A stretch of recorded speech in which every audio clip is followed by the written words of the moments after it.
Let's do it. And you will know my name is D-Stroy. That's the fuck I'm talking about, man. And I'm hitting them hard. That shit, man. And I'm hitting them hard.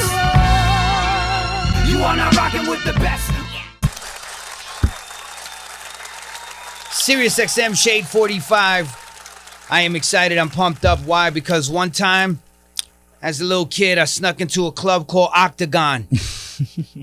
And there was a gentleman who was DJing there. Tribe Called Quest, Check the Rhyme, just had came out. And all I did was stand right next to the DJ.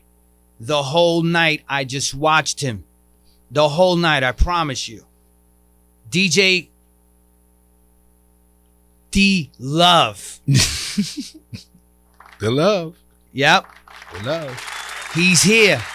What up? Right here, right now. I'm excited. I'm pumped up.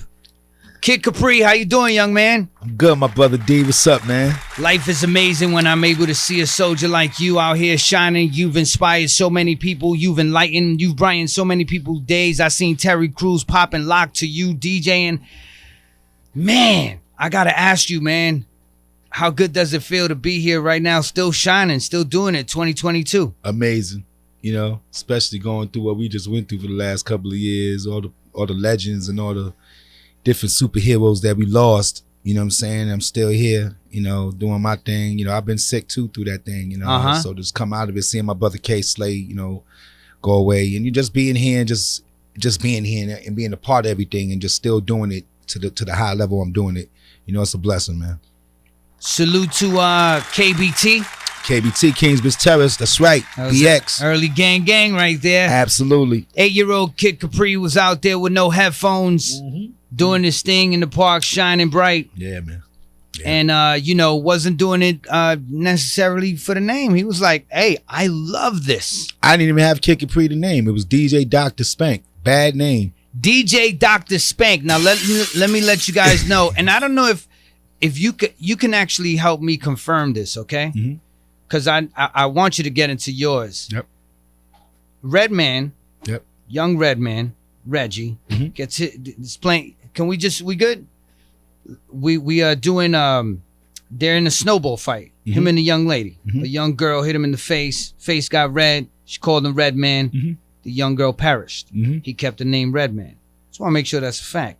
But then we go to a young Spank over here. Young Spank. Talk to us about Olga.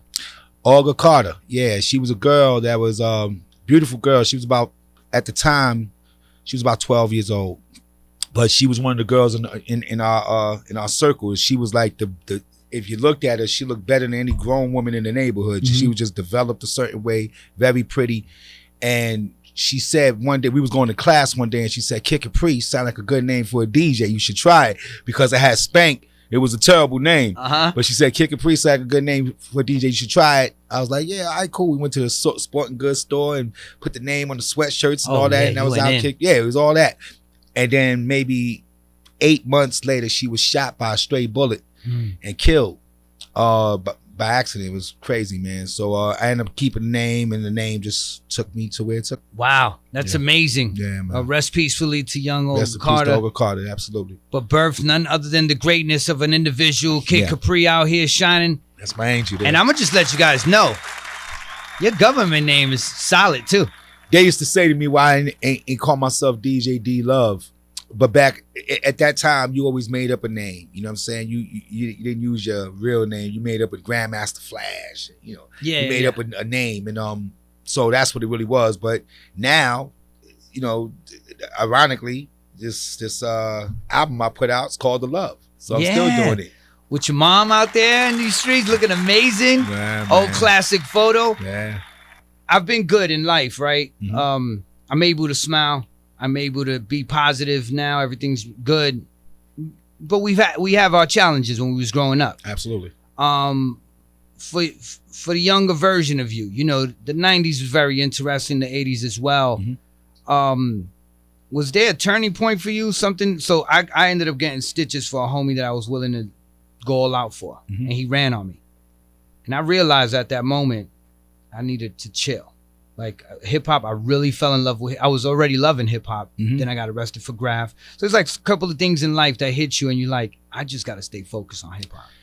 I'm gonna be honest with you, man. I always stayed out of trouble, man. I always stayed out of trouble. The neighborhood I grew up in, Kingsbridge, we looked out for each other. We made sure that we didn't do things that got us in anything. You know what I'm saying? And my mindset was once I seen the music start, once I started DJing at 8 years old, that was something that kept me out of trouble, because I would come home from school and wouldn't even do homework. I would go straight to the turntables and that was it. And this became what it was. So doing that kept me out of the street, kept me around, kept me away from different things. And I always stayed focused. I always knew that there was something better, something bigger. I wanted something bigger for myself. At the time on my block, at that age, it was 35 DJs. I'm the only one that stayed with it. I'm the only one that seen something bigger than just the block. I wanted to be in the world. I wanted to make a lot of money. I wanted to do things and be known. And and that was my way of doing it, and staying out of trouble, staying out of jail, not doing the wrong thing. Because I was around the biggest drug dealers in the world. I was around the biggest killers in the world in Harlem, coming up in the SNS. It took nothing. Born for in me. Brooklyn, raised in Right. But at that time, it took nothing for me to say, you know what? Let me just take this keto somebody's trying to offer me, and I'll get back to the music a little later. But my decision was to go to the music, and that's it. So I sold the $20 mixtapes instead of the $20 cracks. Yes, you did, and you was moving it well. Got a name for yourself. You know what? Because we'll once again let you guys know, Shade45, I am D-Stroy, sitting with none other than Kid Capri. Life's been good. You've been paying attention to a lot of things. A lot of people got into some mess. Drugs was popular. Getting high was a thing. Shit from dust. I was just hearing stories about the old, a lot of B-boys and rappers and shit like that. Yeah. How'd you staying clear of that? Because I knew I'm a smart dude, first of all. I don't want to brag on it, but I'm a smart dude. I know what not to do. I watched other people do stuff that, you learned from that? I learned from watching other people. Yeah. And keep in mind, my father was a soul singer. My grandfather played trumpet for the jazz greats. So I seen all that mess coming up. I seen that, this will make you a junkie. This will make you an alcoholic. This will make you, you know what I'm saying? Like, I seen these things early on, and I knew that's not what I wanted to do. And I followed my mother's path. Everybody else in the family was drinking and whatever. My mother didn't drink. My mother didn't do anything. So it was like that. And, drinking killed half my family. For sure. You know what I'm saying? It come from an era where times was rough. Black man didn't have a lot of opportunities. Yes, that was their escape. That was the way of them dealing with society. My family as well. Absolutely. Yeah. So, but you as a youngin', you don't really understand that until later. You know what I'm saying? You realize it, but it's definitely something that it defecates, humans. You know what I'm saying? We have to just be more mindful of how we moving out here. Wow, that's amazing, man. Really, really good. You had that head on your shoulders. Now, you was out there cooking with your name, but you didn't think a record deal was possible until Biz Markie said, yo, I got you, fam. Yeah, and at the time, rest in peace to Biz. At the time I got hot with the mixtapes, got hot in the street, and that's the reason why he had got me the deal. But he could have got anybody that deal, man. That was really a professional. I wasn't a rapper. I was just rhyming on the mixtapes and stuff like that. People just loved what I was doing. But there was so many artists at the time that he could have got that deal for, but he got it for me, and we made the best of it. So. Love him for that. We've been friends and brothers ever since then till he passed. If you could speak to his legacy, because you haven't been here for some time and we did lose him. An icon of me, someone who empowered me to have a sense of humor in this culture. Yep. What can you say? You never heard anything bad about Biz. You never heard him getting into any kind of, that's why we clicked so good, because we everything was always positive. Everything was always to make people feel better than they did before they seen us.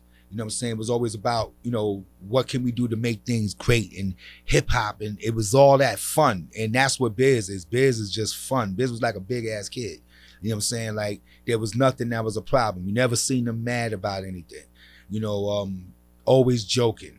Sometimes he would exaggerate a little bit, but that was all within the jokes. You know what I'm saying? He was just one of the greatest dudes, and there'll never be another dude like him. Listen, man, the cassette, the tape, that's what it was called. Yep. But I had the cassettes. This is when bootleg was heavy. It really hindered a lot of brand Nubians was out in this era. It really hurt a lot of people. But I'm happy I was able to get it because I fell in love with this joint where you rock the Tennessee Waltz, Lou Donaldson, You Know My Style. Yeah, no doubt. I used that album twice. I used it for Jokes on You, Jack, with the pot belly. And then I turned over the album and then I did You Know My Style. You Know My Style wasn't supposed to go on the album, but I heard that sample and I decided to write it right there and I just put it on the album. I did all the beats on the album, me and Cool V. But I was kind of ahead of my time at the time because later on, even with the Billy record, Biggie used it later. It blew up. You know, certain records on it, certain beats on that album, people used later and it did really good. Yeah. So yeah, it was definitely ahead of his time. And then when I did my next album, Soundtrack the Street, same thing. I was kind of ahead of myself a little bit. And you said Pooba said you rhymed like a DJ? Yeah, when I played this new album for him, before I put the Love album out, he was like, "Kid, you always go," because me and Pooba have 3 or 4 records together. He was like, "Yo, kid, you always go rhyme, but back then you always rhyme like you was DJing." Which is the truth. I always thought that it had to be hype and had to be loud and had to be, you know what I'm saying? When I made this album, I changed it up a whole lot to a different thing. And, you know, of course, years done passed by, so times have changed, you know? Yeah. Just get different. Yeah, I realized that on the Big L chorus. Yeah. You are literally mixtape style Capri right there. Most of the records I've done through my whole career has been like that. You know, everybody always wanted, even now, like I just did a record with Redman, speaking of Redman, we just did a record, me, him, and Faith Evans. It's in that style. People always wanted me to do that style because that style got big for me in the DJing world. Right. It influenced everybody else to talk like that and be that. So people want that, but there's so much more to me. That's why I put this album out. I didn't want to just be that. I didn't want people just to see that. You know what I'm saying? I have a Grammy on my wall for producing, but I didn't get big as a producer. I got big as Kid Capri, the DJ. They don't know I write, rhyme, and everything else. So, you know, I just wanted to do this album and not put a bunch of artists on it, a bunch of mainstream artists that help me with it and all that. I just want to do it myself and kind of show that I can make it happen. You know? Yeah, this new one just has Mr. Lex on it. Mr. Lex, that's right, the legendary Lex. Yeah. Jamaican King.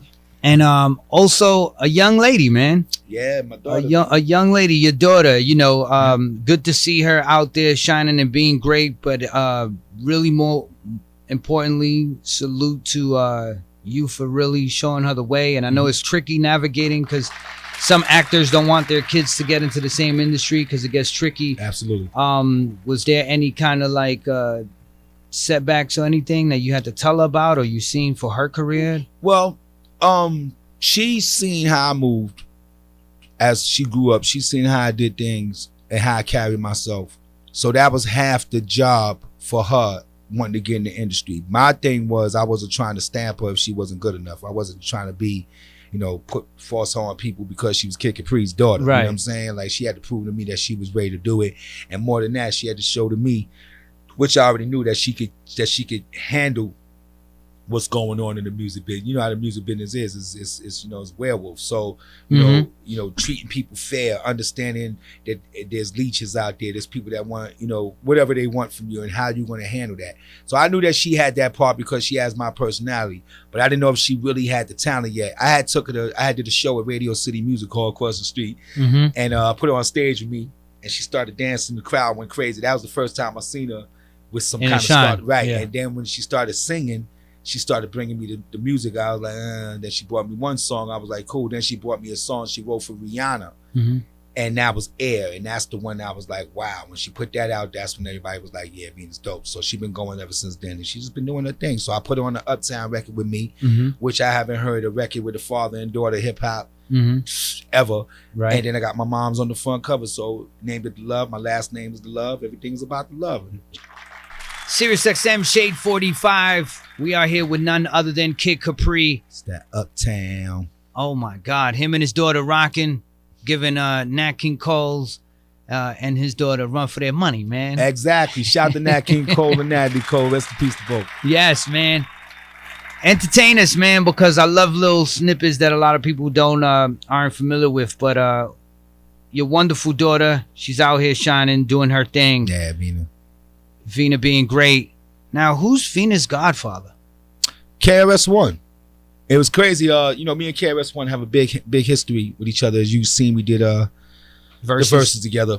When I was on stage, I was in Tampa, Florida on stage, and somebody came to me behind me and put some champagne on my head, pour champagne on my head. Crowd started going crazy, started sending me drinks because they found out I had a child. But KRS-One was in the hospital when the child was being born. Wow. And he was going to videotape. He was going to videotape it because she was having a cesarean. He couldn't do it. But it was a special time that, you know, him and Simone was there, and they became the godparents of Vina Love. So, you know, he used to bring all these different presents to the house, all kind of stuff for Vina and everything like that. But, you know, to this day, we like family, man. You know, nice. I have so much history with this dude. Teacher, man, that's really amazing. Yeah, man, love that guy. Oh my gosh. Yeah. Oh, that's amazing, man. Once again, make sure you guys take advantage of everything that this gentleman puts out, because I know he cares about the culture. He's of the culture. And is there anybody in this game that has that you've met? Because you know, on your mom's side, not of relatives, but you know, the Italian side, as far as identity goes in hip hop. What do you mean? So like, it's very interesting, our dynamic culturally, right? We have all type of ethnicities and backgrounds from the beginnings, from inception, right? Everybody's been present. So to all those who know, everyone was there, right? You know, so when it comes to identity, that could be tricky. Was that tricky for you growing up? Oh, never. You know, I'm Black and Italian. I'm Sicilian Italian. You know, and you know, we all know Sicilians is half Black within itself. So my father was Black, my mother was Sicilian Italian, and I always grew up in a Black neighborhood. All Black people is, you know. Shit, look at your mom's hair. Exactly. Mom's was like, you know what I'm saying? My mom's, you forget that she was Sicilian. You would think that she was all the way Black at times, because she would cook soul food better than Black people. You know what I'm saying? So it was like, you know, it was always there. The people that was around raised me right and raised me in a good way. But I'm Black, you know, it is what it is, you know. But I just got the Italian in me, so I got the best of both worlds. Yeah, there you go, man. This is what's that film? What's that? The Bronx Tale, right? Bronx Tale, that's right. You the Bronx Tale baby, right? And I'm from the Bronx, that's right. There you go. It's right here, man. VX. Need some water. Kid Capri, man. Honor, pleasure. Need you coming up here to spin, bro. Yeah, man, I'm gonna come back and do it for you. I ain't do it for you this time because I wanted to be an artist this time. I just wanted to sit here with you. I just wanted to sit here with you. You know, my bougie shit for a minute. So you ever was breakdancing? You ever tried? Hell yeah, I used to break dance, electric boogie. I did everything. Graffiti. Yeah. I used to go to the yards. All that. Yeah. Hey, before you get out of here, man, I know we spoke some greatness about Biz Markie. You know, anything regarding to K Slate, because he was here. Yeah, man. Shout out to Hot for doing that tribute to him yesterday. K Slate, man, good dude, man. Big loss when me and him got sick at the same time in January, and I was called to his mom's to make sure. Well, I was talking to him. And the crazy thing, he told me, he said, "Yo, kid." That night I spoke to him. He said, "Yo, kid, I almost checked out last night." He said that to me. Wow. Right. And so I thought he was going to be all right. I was talking to him a couple of more times. Then we stopped talking. I started talking to his moms and going back and forth with her. Then after a while, I was like, let me just fall back. You know, I'm sure they got everybody calling. You know what I'm saying? So let me just, you know. And then the next thing you know, I spoke to her when he passed, and she told me she couldn't even go in the room. She said, I can't even go in the room and look at him. She was like, last night he was watching the television. He was up. Everything was good. Today his heart stopped.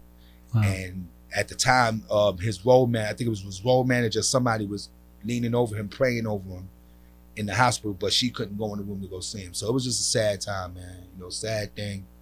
You know, a lot of entertainers we lost within these last couple of years.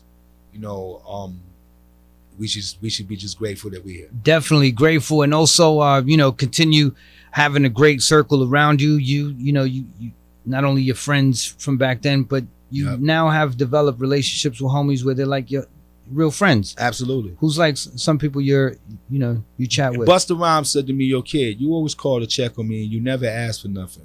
And my reply to Busta was like, "Why do I need to ask for something? Because I know you got it. I got my own shit. I check on you because you're my man. Like, I check to see if you healthy, see if you need anything. You know, you used to everybody got their hand out. So when somebody come to you and say you need something, you're not used to that. And I get it, but You know, that's what it is. And that's what we need to do more of. Check on each other, make sure we all right, uplift each other, make sure everybody's doing what they're supposed to do, eating the way they're supposed to eat. All these different things. If we did that, then we'll be more stronger. Instead of it being just an individual thing, you're looking out for yourself. Look out for people. Make sure everybody's all right. That's what I try to do. There you go, man. D-Love and D-Stroy right here having a great time. Sirius XM, Shade45. Capri, I'm going to tell you to your face, my brother. Thank you. And I know a lot of people in our community need to be comfortable with. I love you, bro. Thank you for everything you've done. You uplift our culture. You elevate everything you do. Thank you. Make sure you guys go out and check out The Love and everything he does, man. What's that Instagram and all that? Kid Capri 101 on the Twitter and Instagram. The Real Kid Capri on Facebook. I'm on the TikTok and the Clubhouse. Not really, but I'm there. If you need to send me a message, I'm there. But more things than one, make sure you go get that album. Listen to that album. That album's a body of work. Y'all complain about people ain't giving you a body of work. I gave you a body of work. And go watch all the videos on YouTube and all that. He did. There you go. Yeah. Shade45, man. He's gonna come back with Ace. He's gonna spaz. Ace, the craziest. That kid. First of all, he'll arrest you. That's first of all. Facts, fam. Watch what you say. First of all. Secondly, he's one of the nicest out here. All right, so let's go. Shade45, man. We'll come back in a bit. D-Stroy, let's go. Oh, that's fresh. Come on and bring it out your chest. My rap, say yes, yes.